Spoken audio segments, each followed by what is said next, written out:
Bonjour, j'espère que vous allez bien. Alors, comme vous le savez, je suis juriste spécialisée en création de sociétés aux Émirats Arabes Unis et récemment, j'ai eu des demandes pour tout ce qui était dry cupping et hijama. Ce que je vous propose de voir dans cette vidéo, c'est quelles sont les qualifications nécessaires pour proposer du dry cupping aux Émirats et on verra dans une vidéo suivante pour la hijama.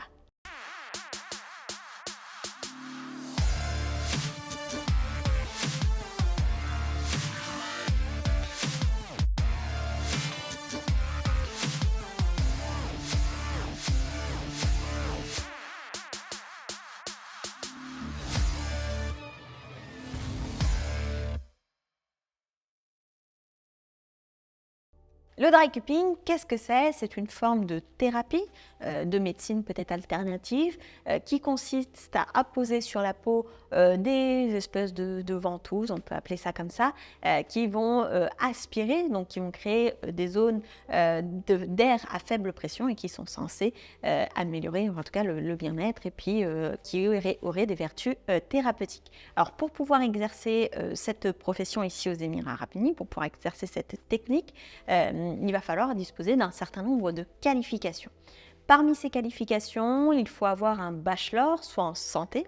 Donc le bachelor, c'est le diplôme minimum qu'il faut avoir. Si vous avez un master, c'est très bien. Si vous avez un doctorat, c'est encore mieux. Mais à minima, un bachelor qui est en santé ou en sciences. Outre ce bachelor, qui est le diplôme minimum, il faut absolument que ce bachelor comporte au moins 20 heures de programme, donc au moins 20 heures autour du dry cupping de manière totalement spécifique. Au-delà de ça, donc ça ne sera pas suffisant, le diplôme seul n'est pas suffisant pour obtenir l'autorisation de Dubai Health Authority pour pouvoir exercer. Il faudra également justifier d'au moins 1 an de pratique à l'étranger. Enfin, il faudra combiner 3 autres éléments pour pouvoir exercer. Premier élément, avoir la bonne licence. Donc quand on dit licence, c'est l'autorisation pour une société d'exercer. Donc ça veut dire qu'on ne peut exercer que lorsqu'on a une société et l'autorisation d'exercer. Donc il faut la bonne licence.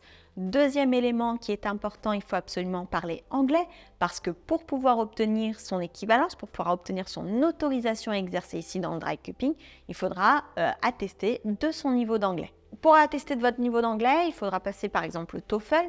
Le TOEFL, si vous passez le TOEFL, ça sera un score minimum de 500 qu'il faudra obtenir pour pouvoir prétendre au titre de dry cupping thérapeute. Enfin, dernier critère important, il faudra obtenir ce qu'on appelle un certificat de bonne conduite.